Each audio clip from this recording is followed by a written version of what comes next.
우리가 평형상수와 반응 지수에 대해서 지난 시간에 배웠거든요.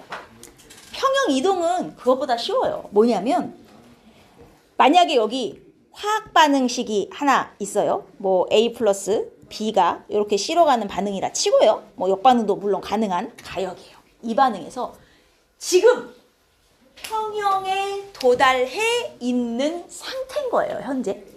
A, B, C의 양이 이렇게 일정하게 지금 유지되는 상황에서 예를 들어 내가 뭔가 조건을 하나 바꿔주는 거예요. 어떤 걸 바꿨냐?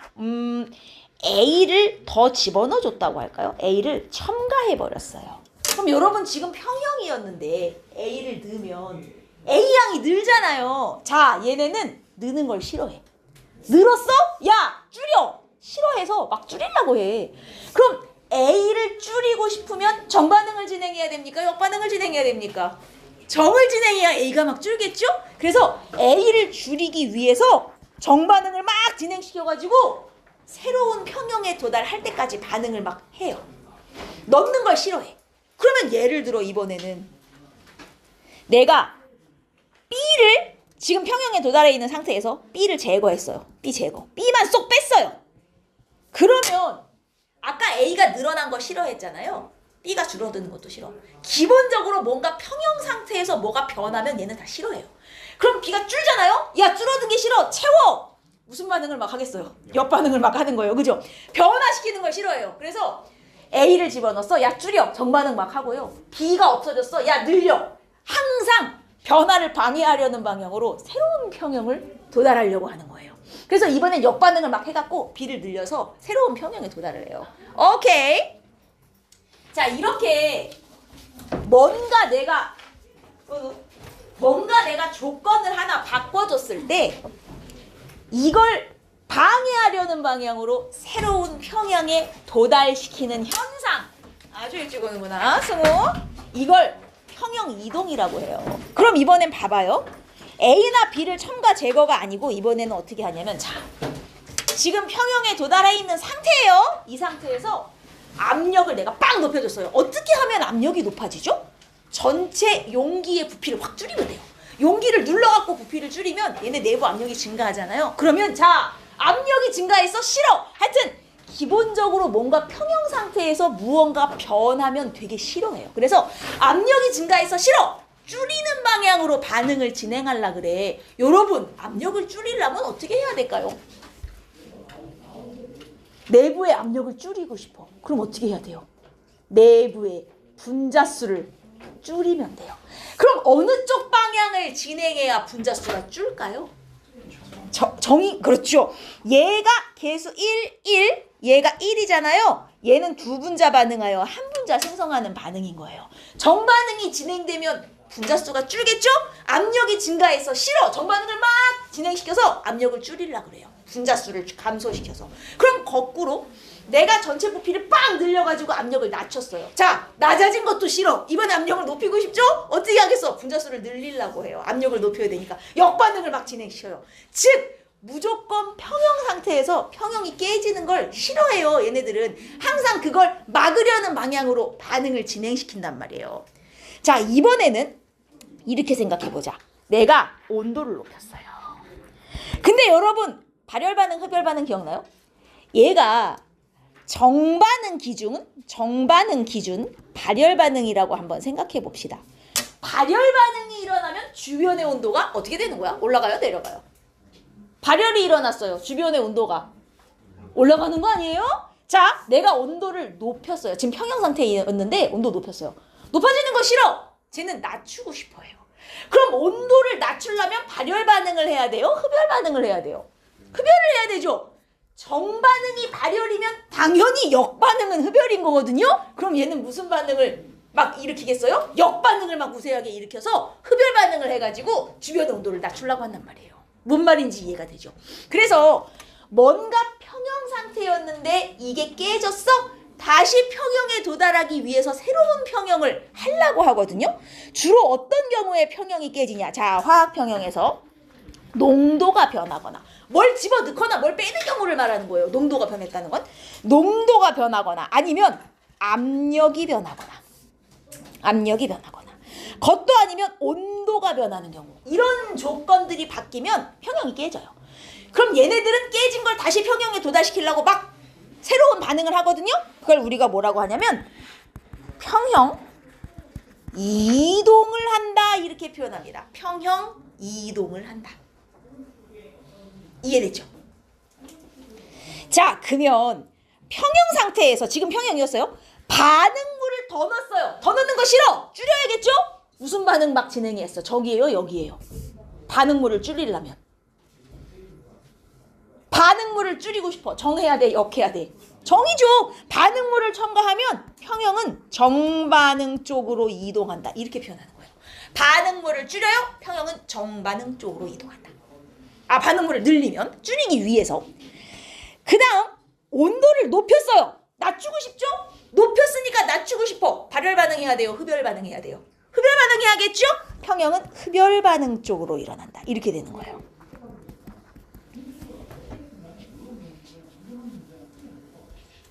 됐죠? 자, 그러면 이번에는 압력을 높였어요. 부피를 빡 줄인 거죠. 압력을 높여서 높이는 거 싫어. 줄여야지.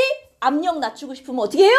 분자수를 줄이는 방향으로 반응을 진행하면 돼요. 그래서 기체의 몰수가 감소하는 방향으로 반응을 막 진행시킵니다. 이해되죠?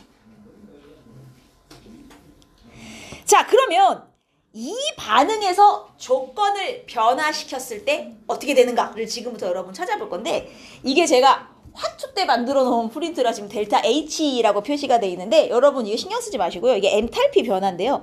델타 H가 마이너스면 이거 발열이란 뜻이다. 이렇게 생각하시면 돼요. 얘가 마이너스가 붙어 있으면 발열이고요. 마이너스 안 붙어 있으면 흡열이란 뜻이거든요. 이 델타 H의 의미가 원래 뭐냐면, 우리 왜 발열 반응 같은 경우 반응물의 에너지에서 생성물의 에너지 이렇게 떨어지고 차이만큼이 열로 발생하면 발열 반응이잖아요. 요 생성물 에너지에서 반응물 에너지를 뺀 값을 델타 H라 그래요. 그러면 얘는 에너지가 줄니까 생성물이 에너지가 적으니까 빼면 마이너스가 나올 수밖에 없잖아요. 요게 마이너스가 나오는 게 발열 반응이다. 이렇게만 외우시면 돼요. 이게 뭐 엔탈피가 뭔지는 여기서 안 나오니까. 실제 문제 풀 때는 발열 반응이다 그냥 이렇게 줘요. 그리고 항상 이거 정반응 기준이에요. 정반응이 발열이라는 얘기니까 역반응은 흡열이라는 소리입니다. 그러면 이 상태에서 자, N2O4를 내가 제거했대요. 제거했어? 이게 줄었겠죠? 줄어드는 거 싫어. 그럼 얘를 늘려야겠지. 어느 쪽으로 평형이 이동해요? 정반응을 막 한단 말이에요. 얘 늘리려고. 그러면 이때는 정반응 쪽으로 평형이 이동한다. 즉 정반응이 우세하다. 이렇게 표현하는 거예요. 아저씨 좀 써라. 넉넉히 있지 말고. 여기까지 됐습니까? 자, 아르곤을 첨가한대요. 여러분 아르곤이면 18쪽이네요. 그죠? 18쪽을 집어넣으면 전체 뭔가 반응에 영향을 미쳐요? 안 미쳐요? 18쪽은 기본적으로 반응에 영향을 미치는 애가 아니죠.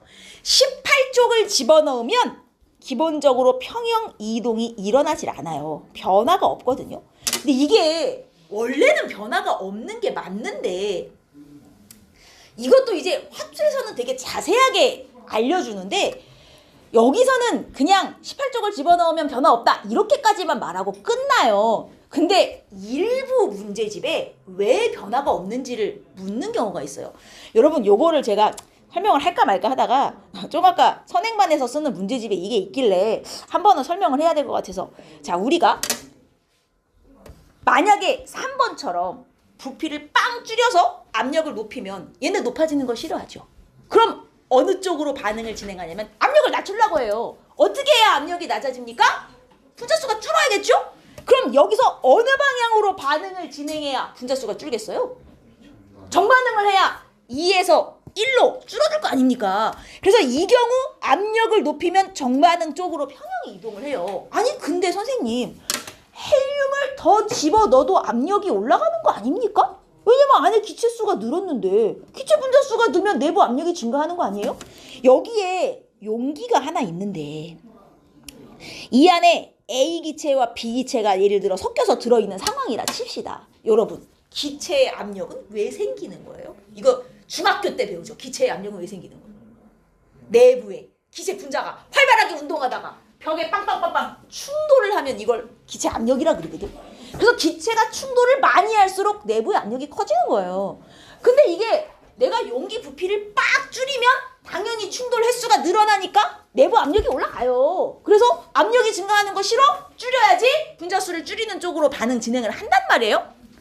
근데 내가 여기다가 아르곤 같은 걸 하나 첨가했어요. 반응은 안 하겠지만 아르곤을 첨가하면 기체 양이 늘어나니까 내부의 충돌 횟수가 증가해서 이 경우도 압력이 증가하는 거 아닙니까? 자, 이제 이렇게 생각을 할 수가 있단 말이에요. 사실은 이게 단순 압력 증가로 보시는 게 아니라 A와 B가 이 안에 들어있다고 쳤을 때 이 전체 용기를 제가 V라고 한번 생각해보죠. 부피가 V인 용기예요. 여러분, 내가 B 빼고 이 안에 순수하게 A만 넣었다고 칩시다. 순수하게 A만? 그럼 이 A가 용기에 미치는 압력이 있겠죠. 얘가 충돌을 해가지고. 그 다음 A 빼고 B만 넣었을 때도 B가 용기에 미치는 압력이 있어. 자, 두 개를 합쳐놓으면 A가 미치는 압력과 B가 미치는 압력을 더한 만큼 전체 압력이 나오는 거거든요. 여기까지 이해했습니까? 자, 그러면 이 안에서 A만 이 용기에 미치는 압력을 A의 분압이라 그래요. A만 넣었을 때는 압력을 얼마나 얘가 영향을 주는가? B만 넣었을 때는 얼마나 압력을 주는가? 이게 분압이에요. 그리고 전체 압력은 이 분압을 다 더한 거랑 같단 말이에요. 기체는 각기 자기 나름대로 다 압력을 가하기 때문에. 근데 내가 여기에 아르곤 같은 걸 하나 첨가를 해요. 그럼 아르곤의 분압이 여기 추가되죠. 아르곤도 압력을 가할 거 아닙니까? 그렇다고 A와 B의 분압이 변하나요? 바뀌지 않는단 말이에요. 왜냐면 전체 용기의 크기는 그대로고 어차피 A가 벽에 충돌하는 횟수는 아르곤을 넣는다고 변하는 게 아니기 때문에 얘를 첨가해도 전체 분압이 안 바뀌어요. 그죠? 근데 아르곤을 첨가하는 게 아니라 만약에 이게 실린더고 피스톤이라서 내가 이 상태에서 피스톤을 빵 눌러가지고 전체적으로 부피를 줄이는 상황이라면 이렇게 빡 줄였다면요. A가 전체에 미치는 압력 자체가 커지죠. 부피가 줄면 충돌 횟수가 늘어날 거 아니에요. B가 미치는 압력도 커지고 분압 자체가 커진단 말이에요. 이게 분압이 커지는 걸 싫어하는 거예요. 전체 압력이 커지는 걸 싫어하는 게 아니라.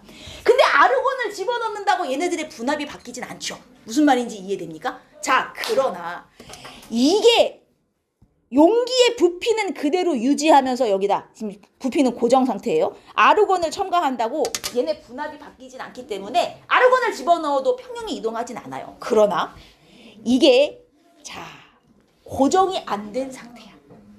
고정이 안 된 상태에서 아르곤을 집어넣으면 집어넣은 만큼 몰수가 증가하니까 용기의 부피가 어떻게 돼요? 커지죠. 용기 부피가 고정돼 있을 땐 상관이 없어요. 근데 아르곤을 넣었더니 부피가 커지는 거예요. 그럼 A의 분압은 변해요, 안 변해요? 이 경우는 바뀌죠. 요만한 용기에 들어있을 때랑 이만한 용기에 들어있을 때랑 충돌 횟수가 달라요. 이러면 A의 분압이 바뀌어버리면서 평형 이동을 해요. 근데 우리 문제에는 요 분압이라는 개념이 지금 빠져 있어요. 왜냐면 얘는 예전에 이 내용이 화투에 있을 때는 분압을 배우고 이걸 했단 말이에요. 근데 우리는 분압이라는 개념을 여기 화학에서는 안 배운단 말이죠. 그래서 이렇게 부피가 변할 때 아르곤을 첨가하면 이게 평형 이동이 일어나냐 안 일어나냐 이 문제가 지금 여기는 없어요. 근데 다른 문제집에는 실려있는 문제집이 있더라고요. 그래서 아하 압력이 높아지면 그걸 싫어해서 분자수를 줄이는 방향으로 평형이 이동한다. 근데 그 압력이라는 게 전체 압력이 아니라 분압을 의미하기 때문에 용기 부피가 고정된 상태에서 18쪽을 첨가하는 건 아무 의미가 없지만 18쪽을 집어넣었더니 그만큼 부피가 변해. 이러면 분압이 변하니까 평형이 이동될 수도 있구나. 요 정도까지는 좀 알아두셨으면 좋겠어요. 이 문제가 있는 책이 있더라고요. 아저씨 그만 잘하고. 이해했습니까? 좋아요. 여튼 여기서는 다른 조건은 모두 일정하게 유지된다고 했기 때문에 아르곤을 첨가해도 부피가 변하지 않는 걸로 보는 거예요. 부피는 그대로 유지되고 첨가하니까 아무 영향이 없구나. 이렇게 대부분 이쪽에는 18쪽 첨가하면 영향이 없는 문제들만 99%는 주어져요. 혹시라도 가끔 문제집에 있으니까 나올까봐 제가 설명을 드린 거고. 자, 그 다음 4번에 온도를 높인다. 자, 높였어. 높아지는 거 좋아 싫어? 싫어. 낮춰야겠다. 낮추려면 발열 반응해야 됩니까? 흡열 반응해야 됩니까? 흡열 반응해야 돼요. 근데 얘는 지금 정반응이 발열이거든요. 그럼 무슨 반응 시켜야겠어? 역반응을 막 우세하게 한단 말이에요. 그래서 온도를 높이면 역반응 쪽으로 평형이 이동하겠구나. 이렇게 얘기하는 겁니다. 됐나요? 안 어렵죠? 자, 그러면 우리 이제 밑에 문제를 한번 보죠. 이게 이러한 반응식의 반응이에요. 보시면 둘 다 평형에 도달한 상태예요. 근데 왼쪽은 온도가 300켈빈일 때 평형이 된 거고 오른쪽은 400켈빈일 때 평형이 된 거죠. 여러분, 얘는 일단 정반응이 흡열이에요, 발열이에요? 이거부터 판단하셔야 돼요. 얜 정반응이 흡열일까요, 발열일까요? 요거 한번 생각해 볼까요? 이거 어떻게 따져요?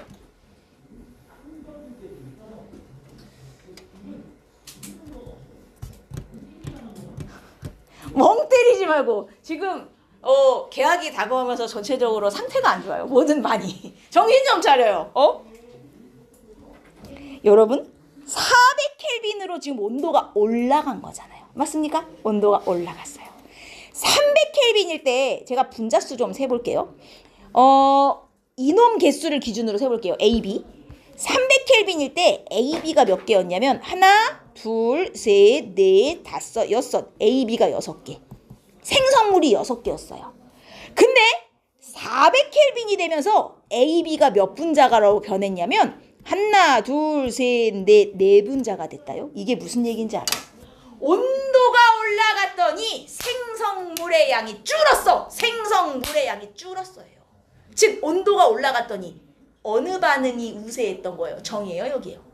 여기 우세했다는 소리죠. 이거 온도가 높아졌더니 여기 우세했어? 역반응이 뭐였길래? 온도를 높였으면 낮추고 싶어 했을 거 아닙니까? 역반응이 흡열이었단 얘기죠. 역반응이 흡열이면 정반응은 발열이었겠지. 이해됐어요?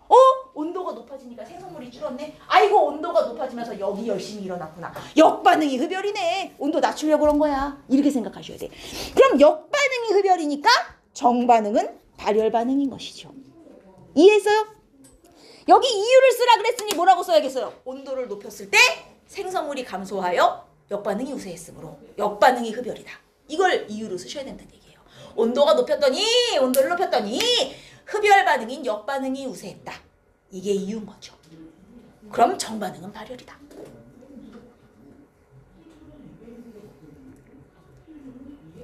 감이 오셨냔 말이죠. 괜찮죠? 정신들 차려.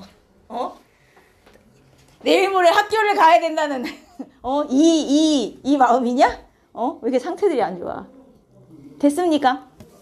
자, 그러면 보세요. 평형상수가 우리 지난주에 평형상수 배우지 않았습니까? 반응물의 농도곱 분의 생성물의 농도곱. 여러분 평형상수는 무엇에 의해서만 변한다라고 제가 지난주에 혹시 기억하시는 분? 온도. 그래요? 이거요 이거. 온도가 바뀔 때만 평형상수가 변해요. 내가 농도나 압력을 변화시키면 평형은 이동이 일어날지 모르지만 평형상수는 안 바뀌어요. 근데 온도가 변할 때만큼은 아예 평형상수가 변하거든요. 그러면 이 경우는 온도를 바꿨으니 평형상수가 바뀐단 말이에요. 자, 온도를 높였더니 어떻게 됐어요? 역반응이 우세했단 말이죠. 역반응이 우세하면 어떻게 되는지 알아요? 이게 지금 평형상수가 반응물의 농도곱 분의 생성물의 농도곱인데 A2, B2 하고 AB 제곱이잖아요. 이 상태에서 역반응이 우세하면 생성물이 줄고 반응물이 느는 거 아닙니까? 그죠? 그럼 평형상수 값은 어떻게 돼요? 감소하는 것이죠. 이해됩니까? 농도와 압력이 변하면 평형상수는 안 바뀌어요. 하지만 온도가 변한 경우는 평형상수가 변할 수 있어요. 이 경우는 온도를 높였을 때 역반응이 우세했으므로 분자가 줄고 분모가 늘어 평형상수는 감소했겠구나. 이렇게 판단하는 거예요. 오케이? 됩니까?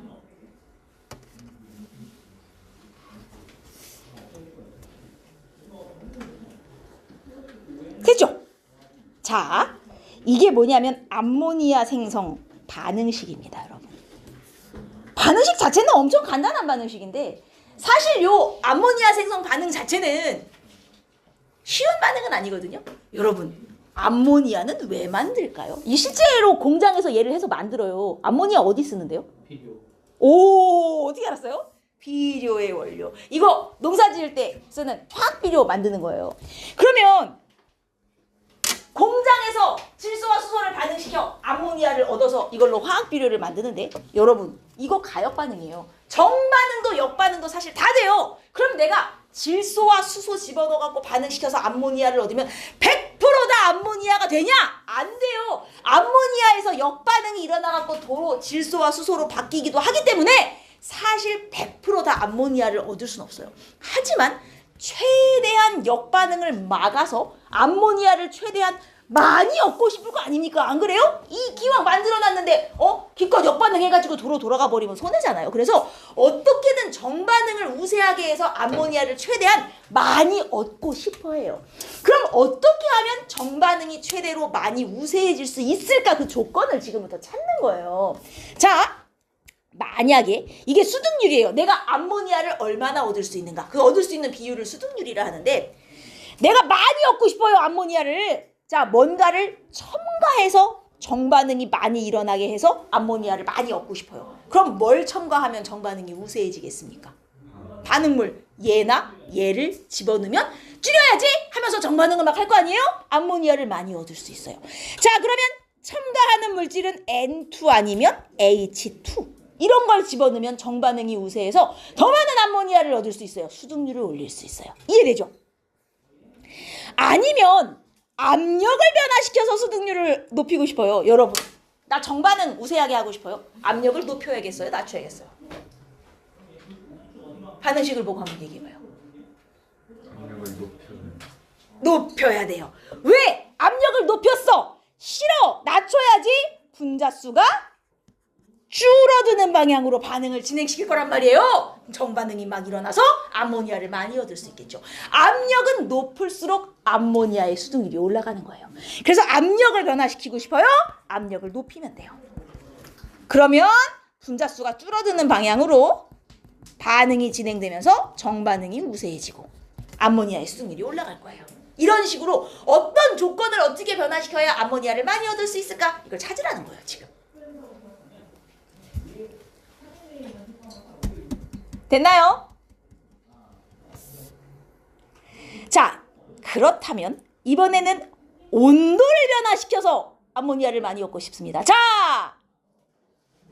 온도를 변화시키려면 발열인지 흡열인지 확인하셔야겠죠? 지금 보시면 마이너스가 붙었네요. 아, 발열 반응이구나. 뭐가? 정반응이. 자, 내가 정반응 많이 하고 싶어요. 온도 높여야겠어요? 낮춰야겠어요? 낮춰야죠. 온도를 낮춰야 낮추는 거 싫어. 높여야지. 발열 반응을 막 일으키려고 하겠죠? 정반응이 막 일어나겠죠. 즉 온도는 낮춰야 됩니다. 온도를 낮추려면 이걸 높이기 위해서 발열 반응을 막 진행할 것이고요. 발열 반응이 정반응이니까 정반응이 우세하게 일어나면서 암모니아의 수득률이 올라가겠구나. 이렇게 되는 거야. 그래서 암모니아를 얻으려면요. 압력은 높고 온도는 낮은 조건이 최고다. 이 얘기를 하는 거예요. 오케이? 쉽죠? 아주 좋아요. 자, 다음으로 가보도록 하겠습니다. 밀폐된 용기에 기체 A를 넣어. 얘 보시면 반응식 개수를 몰라요. 그리고 평형에 도달을 이미 한 상태. 자, 지금 평형에 이미 도달을 해 있었어요. 근데 여기에 기체 B를 첨가했거든요. 기체 B를 첨가. 아저씨 그만 자. 저 아저씨 봐 이거. 기체 B를 첨가해서 지금 압력이 갑자기 빡 올라간 이유는 B를 넣어줬기 때문에 분자수가 늘어서 압력이 지금 증가한 거예요. 자, 그러면 B를 첨가했으면 어느 방향으로 평형이 이동했겠어요? B를 줄여야겠죠. 야, 늘어난 거 싫어. 줄여야지. 그럼 B를 줄이려면 역반응이 막 우세하게 일어났을 거예요. 근데 여러분, 역반응이 우세하게 일어났더니 지금 전체 압력이 어떻게 되고 있어요? 줄고 있네요. 왜일까요? 역반응이 우세했더니 압력이 줄었다. 이거 무슨 뜻이에요? 역반응이 우세했더니 분자수가 감소하였다는 뜻이죠. 즉 역반응이 일어나면요, 얘는 분자수가 줄어드는 반응인 거예요. 그럼 개수 A, B 중 누가 크다는 얘기예요? B가 크다. 역반응이 일어났더니 압력이 줄었어. 아이코, 역반응이 일어나니까 분자수가 감소했구나. B가 A보다 큰 관계구나. 여기서 A와 B의 대소를 비교할 수 있다는 얘기예요. 이해했습니까? 이유를 쓰라 그럼 뭐라 그래요? B를 첨가하여 역반응이 우세했는데 그때 분자수가 줄었으므로 B가 A보다 큰 거죠. B를 첨가하면 역반응이 우세한데 이때 분자수가 줄었잖아요. 오케이?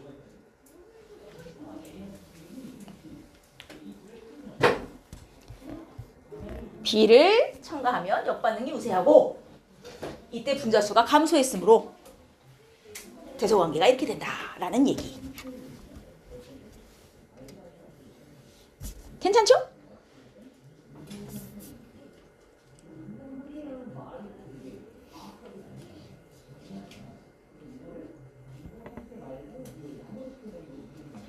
자, 그 다음 이 반응은 일단 발열인지 흡열인지 알고 싶어요. 자, 두 번째 봅시다. T3에서 온도를 낮췄어요. 온도를 낮췄으면 어느 쪽으로 반응이 이동했겠어요? 발열 반응으로 반응이 이동했을 거예요. 발열 반응이 막 일어나니까 지금 압력이 어떻게 되고 있어요? 지금 올라가네요? 무슨 얘기예요? 분자수가 늘었다는 얘기죠. 즉 어느 쪽 반응이 우세하게 진행됐다? 정이 우세하게 진행됐구나. 아! 정반응이 발열이구나. 이 얘기예요. 그러면 이 반응의 정반응은 발열 반응입니다. 왜? 온도를 낮췄을 때 발열 반응이 우세해야 되는데 그게 정반응이었던 거죠. 분자수가 증가한 것으로 보아. 온도를 낮추면 발열 반응이 우세해야 됩니다. 근데 발열 반응이 우세하면서 분자수, 압력이 증가했죠? 아, 정반응이 우세했구나. 즉 정반응이 발열이구나 라는 사실을 확인했어요.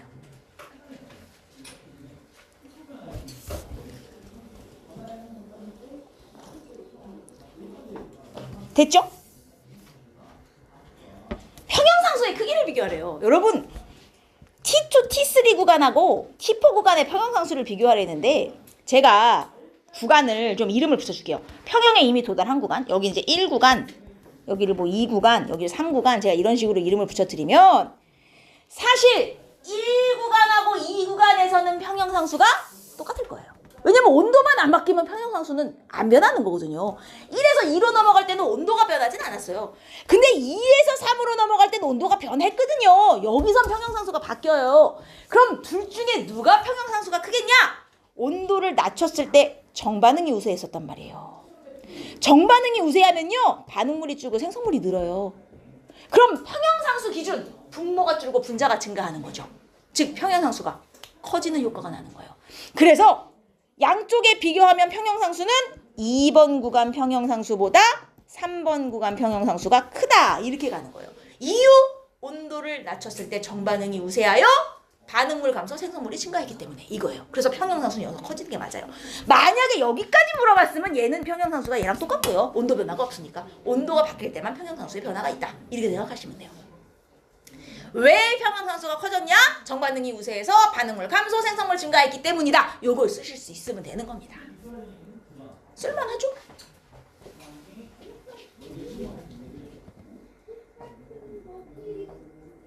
아니 오늘따라 왜 이렇게 정신을 못 차려? 아저씨 그만 자. 그래 너요 너. 너 말고 지금 여기서 누가 자고 있냐? 어? 저 아저씨 오늘 아주 심하게 자네.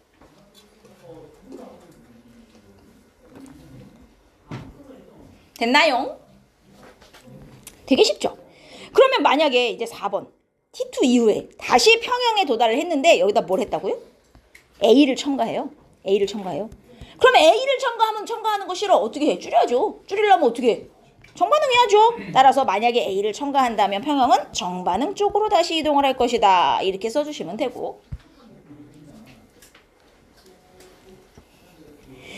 자, 어떤 반응의 수득률을 나타낸 그림이에요. 이게 실제로 암모니아 생성반응 수득률 그래프인데 뭐 암모니아인지는 안 가르쳐주고 반응식만 준 상황입니다. 여러분 이거 잘 보세요. 일단 가로축이 압력이에요. 세로축이 수득률이고요. 수득률은 높을수록 좋은 거죠. 내가 C를 얻고 싶은 거니까. 지금 압력이 높아질수록 그래프가 점점 더 위로 올라가죠. 압력이 높아질수록 다 수득률이 올라가는 형태예요. 맞습니까? 그럼 얘는 압력이 높아질수록 뭐가 우세하다? 정반응이 우세하다는 소리죠. C를 많이 얻을 수 있다는 얘기죠. 그럼 압력이 높을수록 정반응이 우세한 이유가 뭐겠어요? 정반응을 하면 분자수가 줄어든다는 얘기죠. 즉 얘네들의 개수의 합보다 얘 개수가 작다는 소리죠, 결론은. 맞습니까? 그러면 여기서 뭐가 나오냐? 3번 A, B, C의 크기를 비교할 수 있어요. 아하, 반응물의 개수 합보다 생성물의 개수 합이 작구나. 그래야 정반응이 일어날 때 분자수가 줄어서 압력을 증가시켰을 때 정반응이 우세하게 일어나지. 이 관계인 거예요. 그리고 이번엔 압력 말고 여러분 온도를 봅시다. 그냥 기준 온도, 기준 압력 하나를 잡아 놓으시고 딱 보면 온도가 높아질수록 수득률이 떨어지는 걸 볼 수 있어요. 이게 무슨 얘기냐? 온도가 높아지면 정반응이 잘 안 됐다는 얘기예요. 여기 됐다는 얘기죠. 수득률이 떨어졌다는 게. 온도가 높아지면 역반응이 우세했어. 왜? 역반응이 뭐니까? 흡열이니까. 정반응이 발열이구나 라는 얘기가 돼요. 자, 그래서 얘는 정반응이 발열 반응이 되겠습니다. 1번에. 그 이유, 온도가 높아지니 수득률이 떨어졌거든. 수득률이 왜 떨어졌겠냐? 역반응이 우세하니까 수득률이 떨어졌지. 역반응이 흡열이구나. 그럼 정반응은 발열이지. 이렇게 가는 거예요.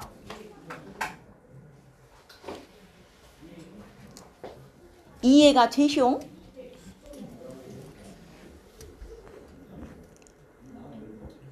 됐나요? 그러면 결국 수득률을 크게 하려면 압력은 어떻게 해야 되고 증가시켜야 되고 온도는 낮춰야 되겠구나. 그래야 C를 많이 얻을 수 있겠구나 라는 결론이 나오는군요.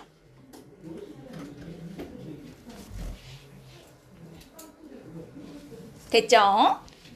자, 다음 장으로 가보도록 하겠습니다. 암모니아 생성 반응. 딱 봐도 이게 마이너스. 이거 정반응이 발열이란 뜻으로 받아들이시면 되고, 정반응이 발열이에요. 평형 상태에 이미 도달을 해 있었거든요. 근데 가에서 뭔가 봐봐요. 조건을 하나 변화시켰더니 지금 평형이 깨진 거예요. 근데 그래프를 보아하니 가에선 뭘 바꾼 것 같아요? 가에선 뭘 바꾼 것 같습니까? 아니, 농도가 일정하게 유지되다가 지금 봐요. 갑자기 수소 농도 혼자 빡 올라가는 거 보여요? 뭐 한 거예요, 지금? 수소를 첨가한 거예요. 수소를 첨가해서 야, 싫어, 줄여야지. 그래갖고 얘네 줄고 얘 늘어나는 역반응이 지금 우세하게 진행됐다는 소리죠? 정반응이구나. 줄이려면. 정반응이 우세하게 진행됐다. 그러면 가의 조건은 수소 첨가입니다. 이후 반응은 정반응이 우세하게 진행됐어요. 왜냐? 수소를 줄여야 했을 테니까.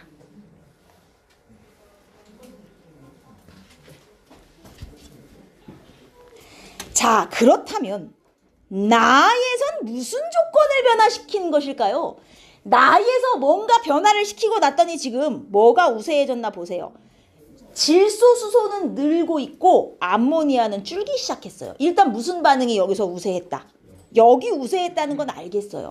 그럼 나에서 어떤 조건을 변화시켰길래 역반응이 우세했을까요? 농도? 온도? 온도를 어떻게 한 거예요? 높였어요. 얘가 현재 발열 반응 아니겠습니까? 그럼 역반응이 우세했다는 건 온도를 흡열 반응을 우세하게 했다는 얘기죠. 역반응이 흡열이니까 왜 흡열을 우세하게 했을까? 온도가 높아져서 낮추려고 한 거구나. 즉 나에서는 온도를 높인 거예요. 그랬더니 흡열 반응인 여기 우세했어요. 그러면 여러분, 아니 여기 꼭 온도여야 합니까? 압력 변화는 안 됩니까? 얘네 역반응을 우세하게 하려면 분자수가 늘어나니까 압력을 감소시키면 분자수를 늘어나게 하고 싶어서 역반응, 이거 압력 감소로도 볼 수 있는 거 아닙니까? 자, 이렇게 질문하는 학생들이 있어요. 왜 압력 감소로 보지 않을까요? 뭐라고? B요? 압력 감소로 보지 않는 이유. 여러분 여기에 아까 수소 첨가했을 때를 생각해봐요. 수소를 첨가했더니 수소의 농도가 빡 올라갔었잖아요. 여러분 압력 감소를 하려면 기본적으로 부피를 내가 늘리면 돼요. 부피를 전체적으로 늘리는 순간 얘네의 농도가 몰농도니까 부피분의 몰수거든요. 부피를 늘리는 순간 전체적으로 이게 다 증가해요. 그럼 얘네의 농도가 부피를 빡 늘렸으면 뚝뚝뚝 한 번씩 떨어지는 순간이 와야 돼요. 농도가 다 떨어져서 아이코 농도를 증가하는 방향으로 얘 감소 얘 증가. 예증가 이런 식으로 그래프가 그려졌으면 모두 동시에 한번 떨어지고 역반응이 진행되는 그래프로 그려졌으면 이게 압력 감소가 맞아요. 근데 얘네 그래프가 뚝 떨어지는 구간이 없죠. 갑자기 그냥 역반응이 시작되잖아요. 농도의 변화는 없었다는 얘기죠. 무슨 말인지 이해됩니까? 그러니까 이건 온도 변화로 보셔야 된다는 얘기예요.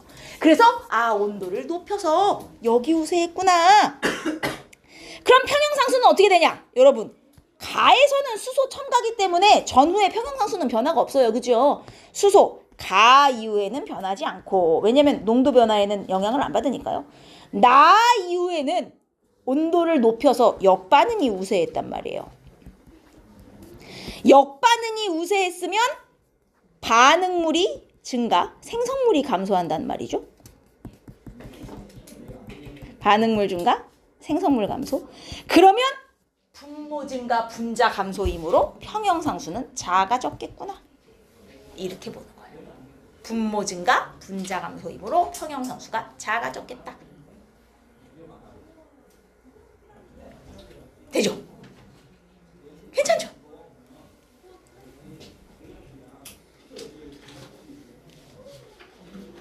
어렵습니까? 아주 좋아요. 자, 요게 평형 이동이 다예요. 3단원 끝난 거예요. 우리 책 잠깐 들여다보도록 합시다. 160페이지. 첫 번째는 농도가 변했을 때 평형이 이동하는 케이스. 무조건 농도를 변화한 걸 방해하려는 방향으로 이동시키면 돼요. 증가했어? 감소시키고 싶고, 감소했어? 증가시키고 싶어. 요거 하시면 됩니다. 160페이지. 이 쉬운 얘기를 더럽게 길게 써놨어요. 160, 161 쭉 요 얘기를 써놨고요. 그 다음 163으로 가시면 163으로 가시면 이런 거예요. 이런 거.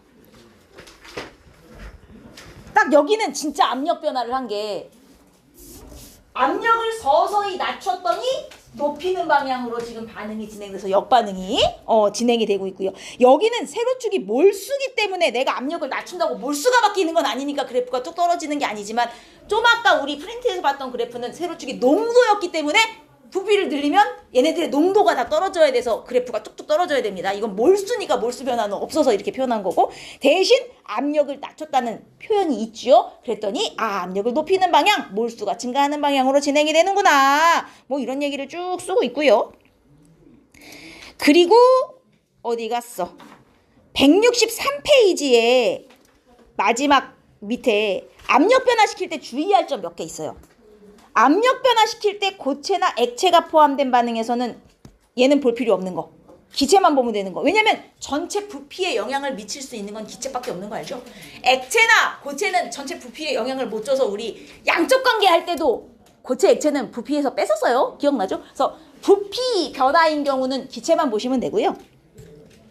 그 다음 페이지에 2번을 보시면 이런 경우. 여기 개수 합이 2야. 반응 전에. 여기도 2야. 양쪽이 개수가 똑같네? 내가 만약에 압력을 변화시켰어. 증가시켰어. 평형 이동해 안 해? 이 경우는 안 해요.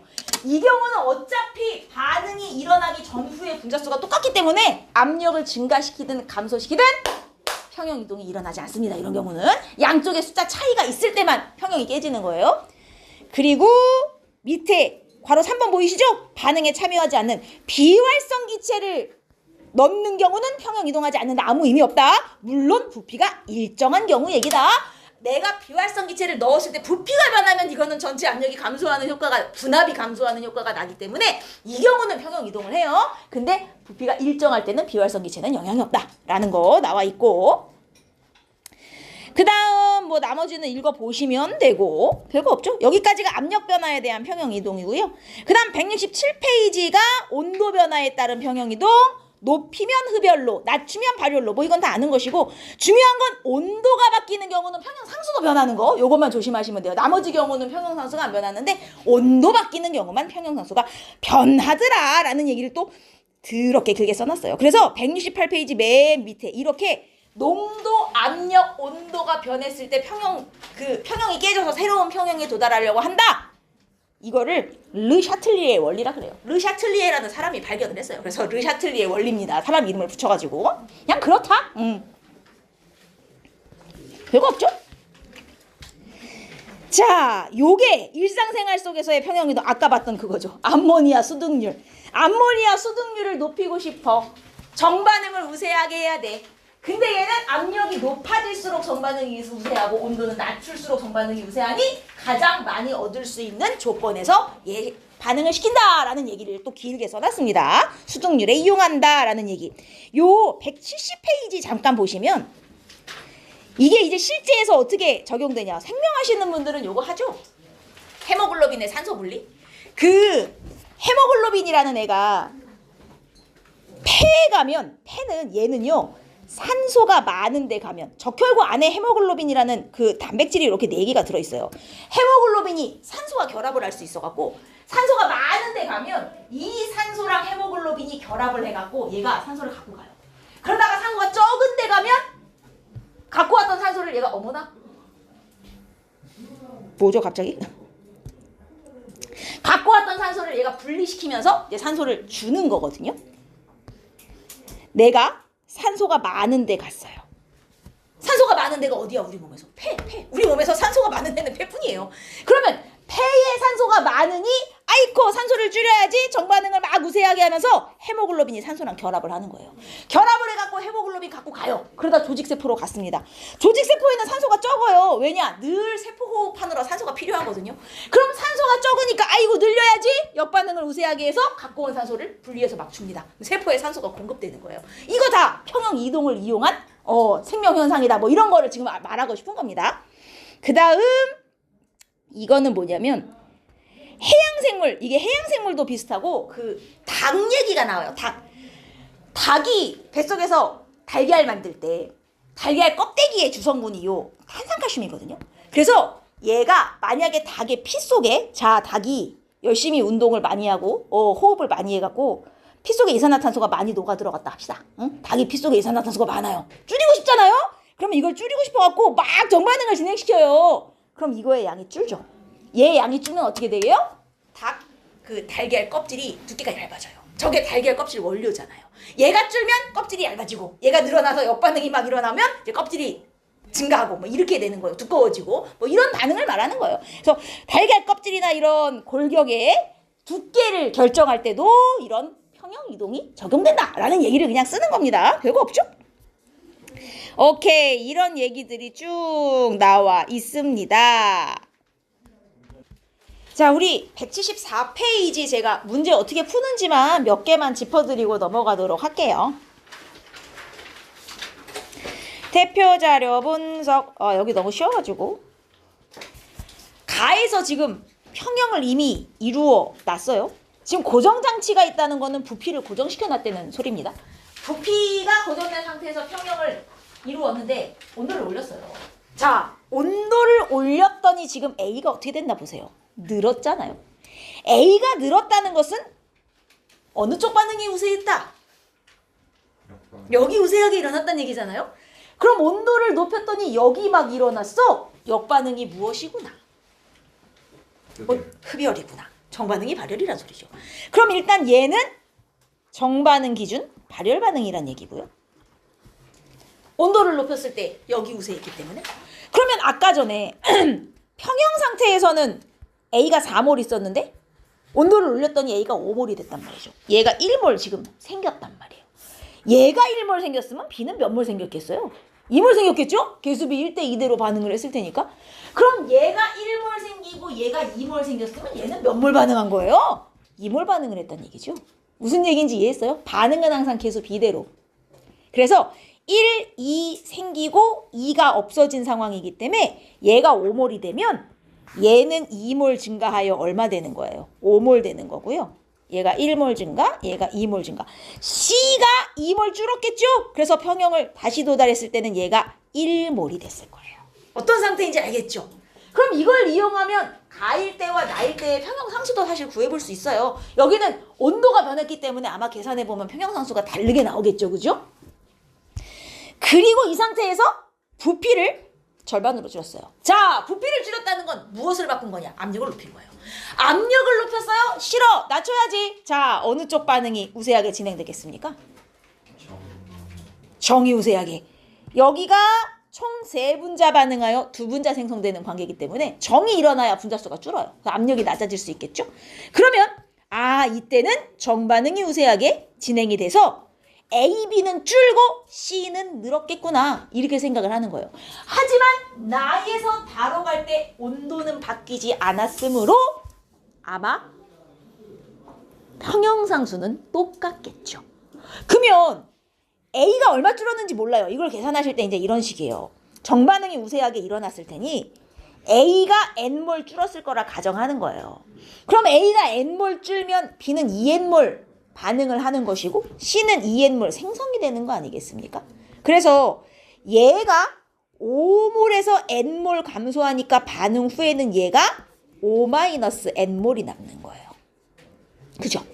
그 다음 B도 얘는 2N몰 반응할 테니 5-2N몰이 남는 것이고요. C는 2N몰 생성이니까 1 플러스 2N몰이 되는 겁니다.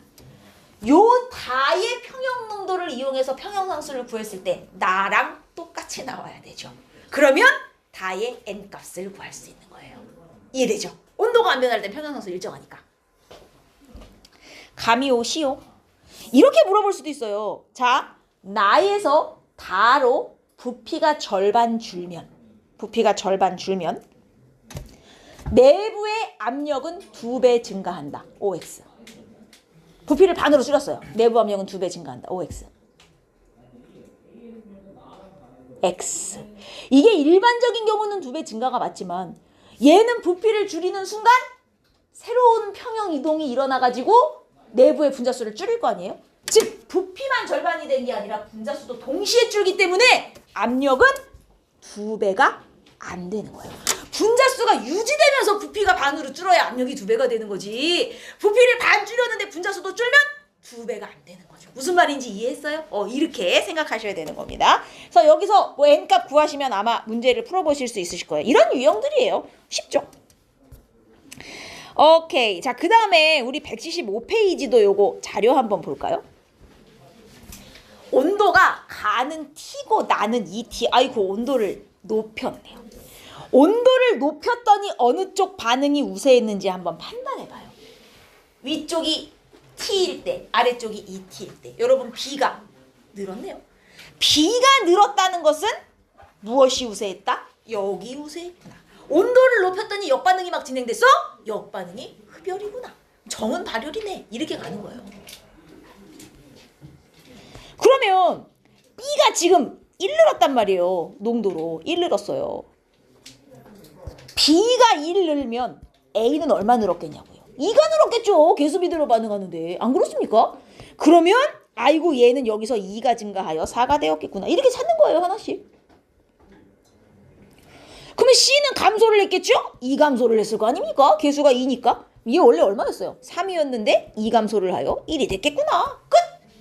그러면 위아래 평형농도를 이용해서 평형상수도 다 구해서 비교해 볼 수 있고요. 온도가 다른 관계니까 평형상수가 바뀌었겠죠?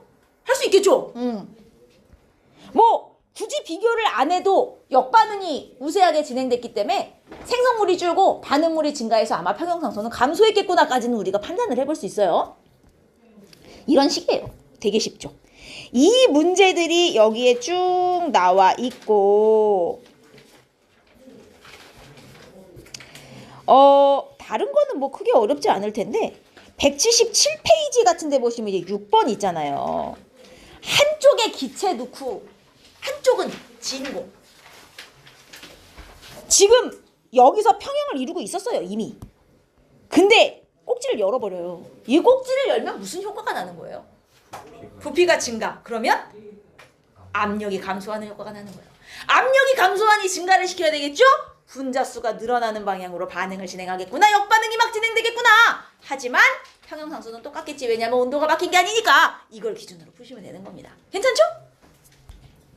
그 다음에 8번 같은 경우도 뭐 이런 거예요.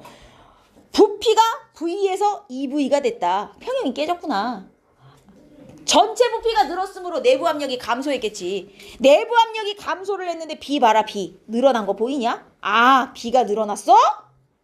정반응이 막 진행됐구나. 압력이 감소했으니 분자수를 늘리는 방향으로 진행되니 정반응이 진행된 게 맞지? 얘 몇 몰 반응했는데 0.25몰. 그럼 나머지는 몇 몰씩 반응했는지 계수 보면 다 할 수 있잖아요. 그죠? 반응 후에 몇 몰 되는지. 하지만 이때나 상수는 똑같겠지. 온도가 바뀐 건 아니니까. 다 이런 식이에요. 다 풀어보실만 합니다, 여러분. 여기 수득률도 되게 쉽고요. 그 179페이지에 가시면 이제 14번처럼 반응 두 개가 연결되는 경우가 있어요. 화학 반응식을 여러 개 줬는데 이 화학 반응식이 연결된 관계라서 만약에 내가 이게 혈액 속에서 일어나는 거거든. 내 피 속에 이산화탄소가 늘어났어. 이산화탄소가 늘어났다는 게 뭐 격렬하게 운동을 해갖고 세포호흡을 많이 했다 이제 이런 경우를 말하는 거죠. 그래서 혈액 속에 이산화탄소가 늘었어. 아 이거 줄여야지. 정반응이 막 우세하겠지. 그럼 얘가 막 늘겠구나. 근데 얘가 얘잖아요. 이게 늘면 또 줄여야지. 정반응이 우세해서 피 속에 수소이온수가 늘겠구나. 이런 식으로 반응이 연결되는 거예요. 이쪽에 반응물이 이쪽에 이쪽에 생성물이 이쪽에 반응물이 되고 이런 식으로 두 개를 연결해서 생각하셔야 되는 겁니다. 할 수 있겠죠? 어려운 거 없어요. 그래서 실력 문제까지 푸시면 끝이 납니다. 어때요? 간단하죠? 그러면 이제 뭘 할 거냐면 우리 요 앞에 제일 앞 페이지에 화학과 우리 생활이라고 있는데 이거를 예전에는 이 부분이 좀 내용이 그래도 있어가지고 공부해서 내신에 한 4문제 정도는 여기서 출제가 됐었어요. 근데 3-4문제 정도 나왔었던 파트인데 이게 양이 확 줄어가지고 제 생각에는 이 부분이 한 하나, 2개 나올까 말까 싶은 수준일 거예요. 아마 우리 또 단원이 늘었기 때문에 중간고사에. 그래서 적으면 1문제, 많으면 2문제 정도 예상하는 파트인데 여기 상식이거든요. 그래서 오늘 밑줄만 치고 넘어갈 거예요. 여기 10페이지. 자, 이 파트의 주요한 내용은 이겁니다. 자, 인류가 발전하는데 화학이 얼마나 중요한 역할을 했는지 자랑하는 거예요. 인간이 살아가는데 의식주 꼭 필요한 거 있죠? 야, 의식주의 발달에 화학이 얼마나 중요한 역할을 했는지 내가 지금부터 보여줄게. 지금 이 얘기하는 거예요. 그래서 제일 처음이 식이에요. 식. 인간이 살아가는데 의식주 중에 식이 제일 중요하지 않겠어요? 사람이 먹어야 살잖아요. 자, 옛날에는 항상 식량이 모자랐어요. 왜냐? 인류의 증가 속도보다 인구 증가 속도보다 농업 생산물 증가 속도가 느렸어요. 옛날에는. 그러다 보니까 항상 먹을 게 모자라서 굶어 죽는 사람이 있었죠. 근데 저 생명하시는 분들은 알겠지만 식물이 살아가는데 꼭 필요한 원소들이 몇 개 있어요. 필수 원소라고. 탄소, 수소, 산소, 질소, 뭐 칼륨 뭐 등등등 몇 개가 있는데 이 중에 CHO는 얻기가 쉬워요. 탄소 어디서 얻겠어요? 공기 중에 이산화탄소. H 어디서 얻겠어요? 물 흡수할 때. 그죠? 산소는 뭐 CO2에도 붙어있고 H2O에도 붙어있으니 쉽죠. 문제는 이놈이에요. 이놈. 식물이 자라나는데 질소가 꼭 필요하거든요. 질소를 어디서 얻을 거예요? 여러분, 질소가 우리 주변에서 가장 많은 곳이 어디입니까? 공기. 78%가 질소 아니에요? 아이고 그러면 공기 중에 질소를 흡수해서 쓰면 되잖아요. 이거 돼 안 돼? 안 된다는 소리예요. 질소 못 써요. 왜 못 써요? 이 자식 삼중결합이잖아요. 내가 질소를 쓰고 싶으면 이걸 끊어가지고 뭘 만들 때 써야 되는데 저게 삼중이라 끊기가 쉽지가 않아요. 그래서 식물이 저걸 바로 이용을 할 수가 없다 이거죠. 근데 땅속에 누가 있냐면 땅속에 요 공기 중에 질소를 그죠? 식물이 이용할 수 있는 형태 이런 거나 아니면 NH4 플러스 이런 걸로 바꿔주는 세균들이 땅속에 살아요. 이 과정을 우리가 질소 고정이라고 합니다. 질소 고정. 뭐 이름은 몰라도 돼요. 화학에서는. 이 질소 고정을 해주는 세균들이 땅속에 살아요. 문제는 이게 양이 한정적이라는 거예요. 고정되는 양이 한정돼 있기 때문에 농사라는 거는 한정된 땅에서 최대한 많은 양의 농산물을 얻고자 하는 거 아니겠어요? 근데 고정되는 질소의 양은 항상 매년 일정하기 때문에 이 이상 작물을 심을 수가 없는 거예요. 그래서 사람들이 야 내가 이걸 직접 만들어서 땅에 뿌려줄 수 있으면 참 좋겠다. 그럼 생산량이 늘어날 텐데 그게 화학 비료예요. 그게 우리가 아까 봤던 암모니아 합성이에요. 이게 별거 아닌 것 같지만 아까 우리 수증률 할 때 봤잖아요. 압력은 엄청 높여야 되고 온도는 낮춰도 몇백 도예요, 사실은. 그래서 고온 고압하에서 일어나는 반응이기 때문에 이게 환경이 만들기가 쉽지가 않아요. 그래서 이 암모니아 생산을 직접 우리가 하게 된 게 최근이거든요. 이 암모니아를 합성할 수 있게 되면서 비료를 만들 수 있게 되었고요. 그러면서 질소 비료를 대량 생산하면서 식량 생산량 증대, 다른 말로는 식량 문제 해결에 기여하였다는 표현이 꼭 나와요. 암모니아 합성법은 식량 생산량을 증대시켜 식량 문제 해결에 기여하였다. 이런 표현이 선지 하나에는 꼭 나옵니다. 암모니아 합성하면서 질소 비료를 줄 수 있게 됐잖아요. 갑자기 농업 생산량이 빵빵빵 늘어요. 그래서 이제 굶어 죽는 사람이 없어진 거죠. 요 비료 암모니아 합성을 처음 성공한 사람 이름이 여기 하버라는 사람이에요. 그래서 이 방법을 하버법 뭐 이렇게 불러요. 이 사람은 요 암모니아 합성법을 개발함으로써 노벨상을 탔죠. 그 굶어 죽는 사람이 이제 없어지게 돼가지고 엄청난 업적을 이룬 거죠. 인간의 참 역사는 양면적인 거예요. 이 사람이 굶어 죽는 사람을 구원해야지 이런 마음으로 암모니아 합성법을 개발한 건 아니었어요. 이 사람은 그 나치의 추종자였어요. 유태인 죽이는. 그래가지고 독일인을 되게 추종하던 과학자인데 독일군이 식량이 없어서 굶어 죽는다는 얘기를 들은 거죠. 아, 우리 독일님들에게 식량을 드리려고 이 방법을 개발했어요. 근데 이게 굶어 죽는 사람들을 이제 없애게 한 결과가 됐죠. 뭐 여튼간 요 암모니아 합성법 나오면 화학 비료 만들어가지고 식량 생산량을 증대시켰다. 요거 나오는 거 꼭 기억하시면 되고, 야 이거 암모니아 합성 누가 했냐? 화학이 한 거다라는 얘기를 지금 하고 있는 거예요. 화학에서 다 한 거야. 화학자가 한 거야. 그다음 의식주에 이제 의약품이 하나 추가되는데, 의약품 우리 다 고1 때 하잖아요. 최초의 합성 의약품 아스피린. 이거 어디서 얻었어요? 원료를. 나무 껍질. 무슨 나무야? 버드나무. 버드나무 껍질. 자, 이 버드나무 껍질에 버드나무 껍질에 어떤 성분이 들어있냐면 살리실산이라는 성분이 기본적으로 들어있어요. 근데 이 살리실산. 근데 얘가 진통 해열 효과가 있거든요. 그래서 옛날에 애들이 열이 나면 버드나무 껍데기를 벗겨. 달여 물에. 그래갖고 이제 이걸 약으로 먹었단 말이에요. 이 안에 해열 성분이 있으니까 얘가 열이 내려요. 문제는 이 살리실산이 독성이 있어요. 그래서 먹으면 열이 내리는 대신 배탈이 나요. 그래서 이거를 내가 독성을 없애가지고 딱 열만 내릴 수 없냐? 이 살리실산의 독성을 살짝 줄여서 새롭게 만든 게 아세틸 살리실산. 살리실산에다가 우리 그 알고 있는 아세트산 있죠? 요걸 반응시킨 거예요. 살리실산에 아세트산을 반응시키면 아세틸 살리실산이란 물질이 돼서 해열 성능은 남아있으면서 독성은 줄이는 물질이 됩니다. 이거 누가 발명했나? 화학이 한 거야 라는 얘기하고 있는 거예요 지금. 자, 그래서 최초의 합성 의약품 아스피린 해열 진통제인데 이렇게 화학적 방법으로 만들었습니다 라는 얘기를 하는 거고, 최초의 항생제 알죠? 페니실린. 최초의 항생제 이거 어디서 얻었어요? 페니실린. 곰팡이 안에 들어있던 물질을 추출해가지고 항생제 만들어서 뭐 세계제 1차 대전인가에서 많은 사람을 살렸다고 하죠. 이것도 다 화학이 한 거야 라는 얘기를 지금 자랑하고 있는 거예요. 그래서 이런 것들 의약품에서는 화학이 이런 역할을 했다라는 얘기를 하는 거고요. 별거 아니죠? 읽어보시면 되고. 그 다음 이제 의식주 중에 식 그리고 의약품에 대한 얘기했죠. 이제 옷이에요. 옷. 우리가 지금 입고 있는 이거 다 합성섬유입니다. 합성섬유. 옛날에 합성섬유가 없었을 때는 천연섬유로 만든 옷 입었죠. 천연섬유에 뭐가 있어요? 면. 그 다음에 누에고치에서 얻는 실크 이런 것들이 이제 천연섬유란 말이죠. 천연섬유가 원래 비싸고 좋아요. 왜냐? 천연섬유는 촉감과 흡습성이 좋고 그 다음에 가볍고 뭐 이런 장점이 있으나 얘네들의 단점, 이거는 장점이고 단점이 뭘까요? 내구성이 떨어져요. 쉽게 닳는다. 즉 내구성이 떨어지고요.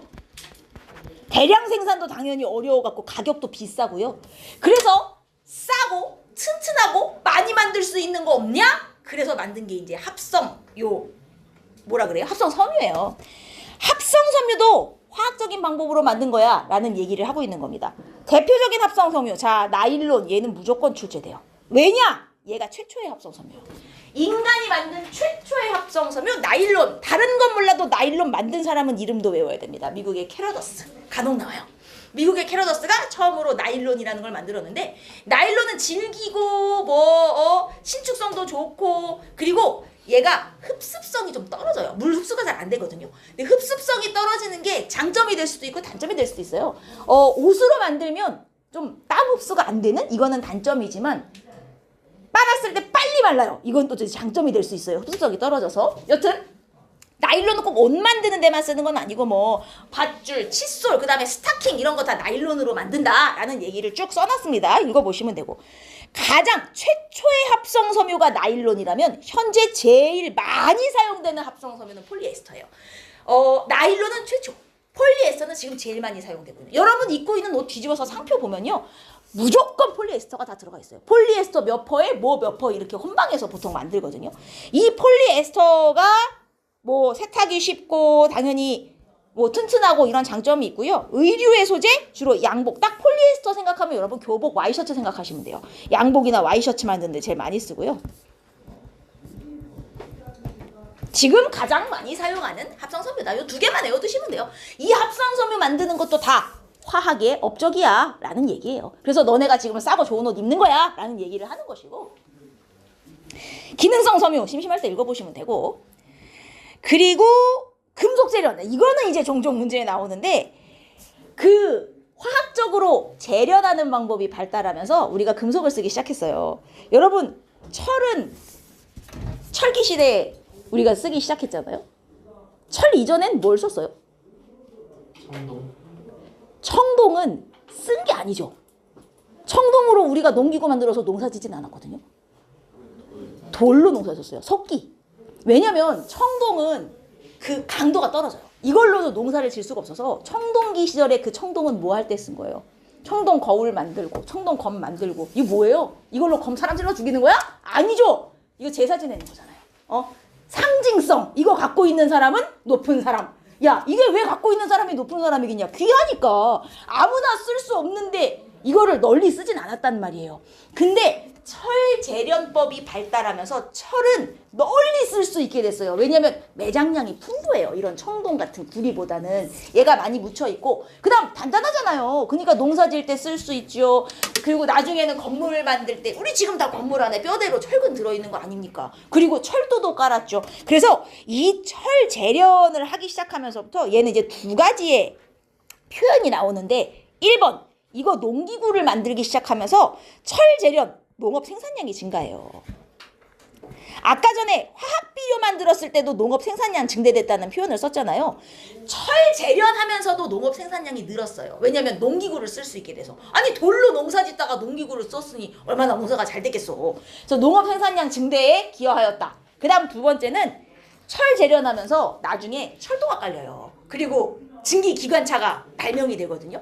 증기기관차가 발명이 되면 많은 양의 물건을 멀리 실어 나를 수 있게 되잖아요. 산업이 발달해요. 그래서 얘는 산업혁명의 계기가 됩니다.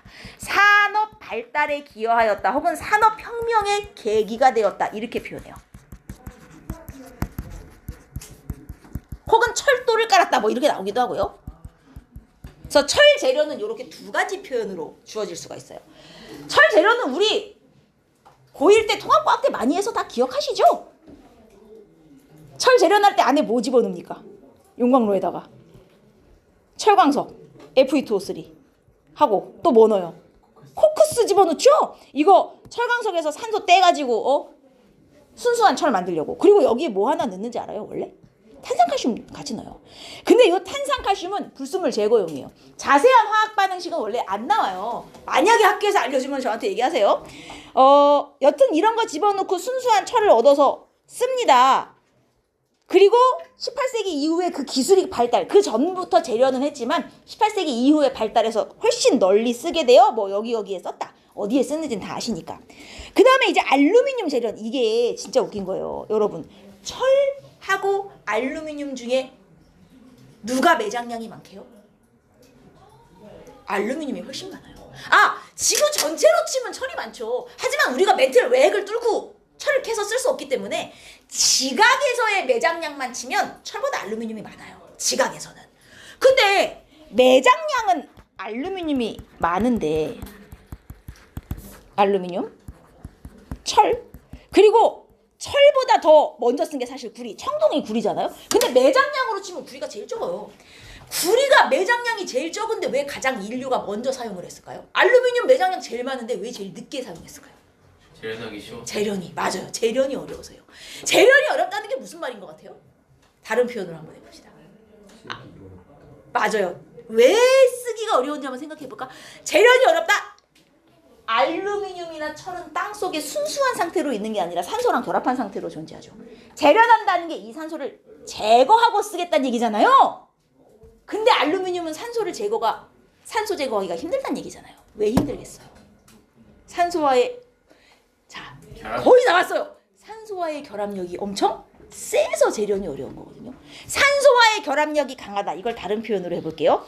금속의 반응성 순서예요. 반응성이 알루미늄이 제일 크고 그 다음이 철, 그 다음이 구리이다 보니 이게 사용 시기는 완전 정반대가 됐어요. 사용 시기는 구리가 제일 먼저, 그 다음이 철, 그 다음이 알루미늄이 돼버린 거예요. 매장량의 알루미늄이 제일 많음에도 불구하고 제일 늦게 쓸 수밖에 없었던 이유, 반응성이 커서 재련이 너무 힘들었던 거예요. 실제로 알루미늄 재련은 현재 전기로 합니다.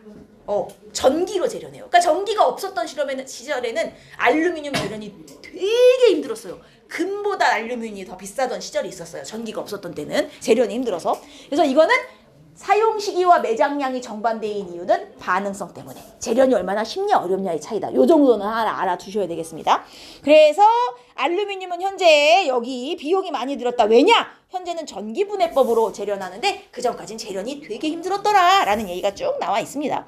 어쨌든 중요한 건 철이나 알루미늄 같은 거 이용하기 시작하면서 또 우리 인간의 생활이 많이 발달을 했다. 철은 당연히 건물이나 철도 만드는 데 썼고요. 알루미늄 지금 어디 있어요? 자동차, 껍데기 이거 다 알루미늄 들어가는 거. 난 비행기 동체 여기도 다 알루미늄 들어가는 거. 콜라캔만 해도 다 알루미늄이잖아요, 그죠? 그래서 우리 실생활에 많이 쓰게 되었다라는 얘기를 길게 하는 거고, 이 재련도 다 화학적인 방법으로 하는 거야. 콜라 마실 때마다 기억해라는 얘기예요. 그리고 플라스틱은 그냥 읽어보시면 되는데, 이제 플라스틱이 대표적인 탄소화합물이에요. 고분자 탄소화합물. 플라스틱 어디서 원료를 얻어서 만드는 거게요? 플라스틱의 원료. 아무것도 없는데 물에서 유를 얻어서 플라스틱을 만들진 않을 거 아니에요. 원료. 원유. 석유입니다. 석유. 휘발유에서 탄소랑 수소 뽑아내서 만드는 거예요. 석유가 원료예요. 여러분, 석유가 고갈되면 난방을 못해서 문제가 될 거라고 생각하고 자동차가 못 달려서 문제가 될 거라 생각하는데, 실제로 석유가 고갈되면 더 큰 문제는 공업 원료가 없어지는 거예요.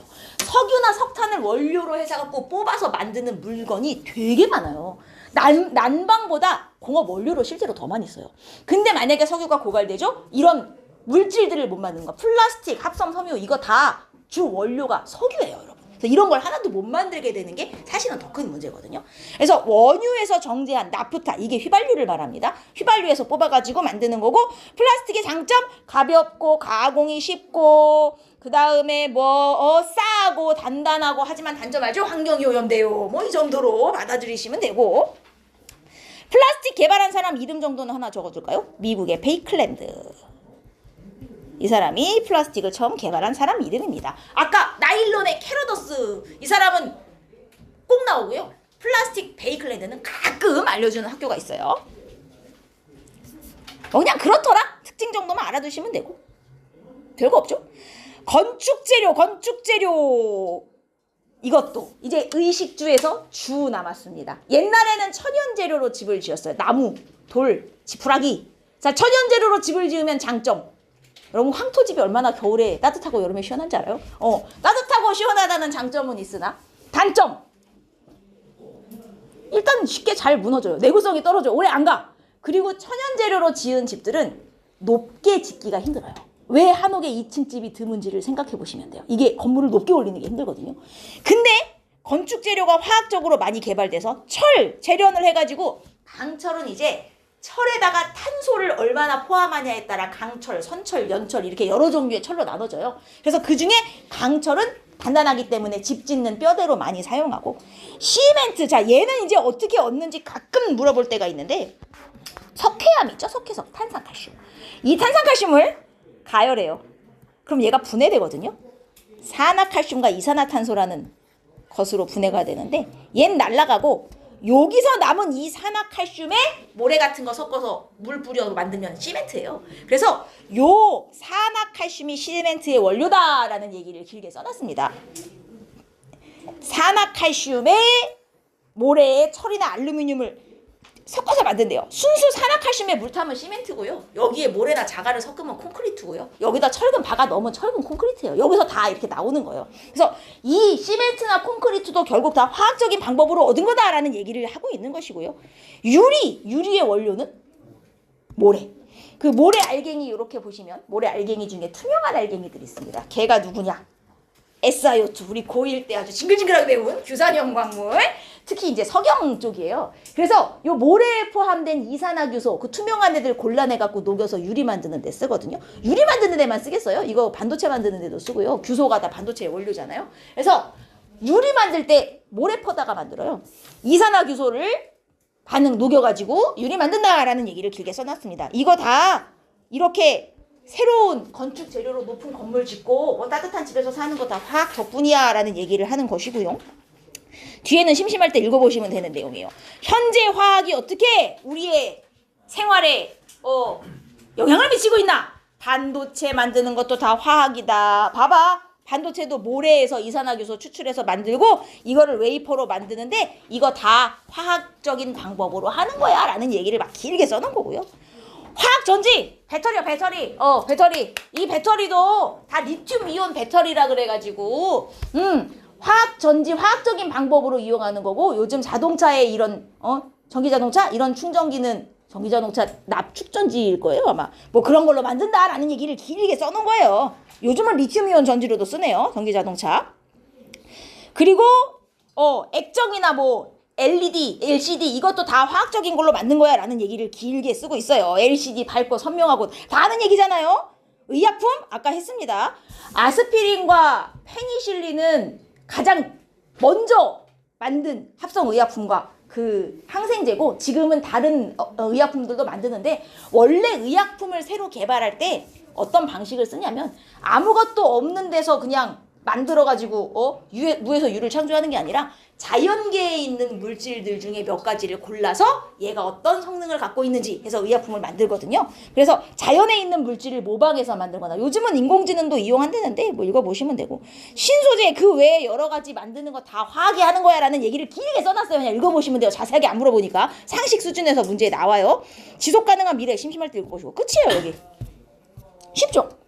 그래서 문제 읽어보시면 몇 가지 기본적인 거 외우는 걸 제외하고는 다 상식 문제예요. 제 생각엔 여기서 한두 문제 낼 거예요. 1, 2번 정도가. 여기는 기본적으로 다 주는 문제이기 때문에 그냥 맞추시면 되고요.